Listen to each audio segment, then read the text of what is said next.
જય દ્વારકાધીશ, જય શ્રી કૃષ્ણ. હાલો ગરમા ગરમ બટેટા વડા ખાવા. કેને કેને ભાવે છે કમેન્ટમાં જરૂરથી કહેજો. લાઈક કરજો, શેર કરજો, સબસ્ક્રાઈબ કરજો. એક ખાણું શેર કરજો, સબસ્ક્રાઈબ કરજો. બટેટા વડા ખાવા હાલો, ફૂલવડી ખાવા હાલો. જો અમે બધા બેસી ગયા છે. અમે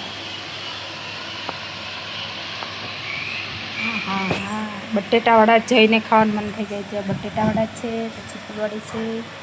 આ બટેટાની પતરી આવી, શ્રીખંડ આવી ગયો. અહીંયા આવી ગઈ પૂરી. તો કોને કોને ખાવી છે? હાલ હું તો એક લઈ લઉં. જો એક લઈ લીધી મારા ભાઈઓ. ભલે થઈ જાય, એક પૂરી ખાઈ નાખો કે હવે ભલે થઈ જાય. તો તમે બધા આવી જાજો જમવા. જો ભેગી પાઉંભાજી છે, જેને પાઉંભાજી ખાવી હોય પાઉંભાજીનું કહેજો કે અમને પાઉંભાજી ભાવે, કમેન્ટ કરજો હો.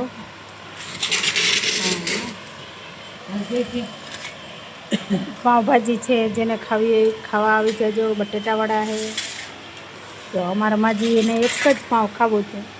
એક પાઉં તો ઘણું કે બસ. જય દ્વારકાધીશ, જય શ્રી કૃષ્ણ. તમે બધા કહેજો કેને શું ભાવે છે. ફૂલવડી ભાવે, બટેટાવાળા ભાવે, શ્રીખંડ ભાવે, પૂરી ભાવે કે પાઉંભાજી ભાવે, તો જરૂરથી કહેજો. અમે સાસુઓ બેઠા જમવા. જો તમે બેહો છો સાસુઓ તો કહેજો, અમે બધા ભેગા જમવા બેઠા. જય દ્વારકાધીશ, જય શ્રી કૃષ્ણ. એ સાંભળ્યો છે એટલે તમે બધા કમેન્ટમાં કહેજો તમે સાસુઓ ભેગા બેસો કે નથી બેસતા. જય દ્વારકાધીશ.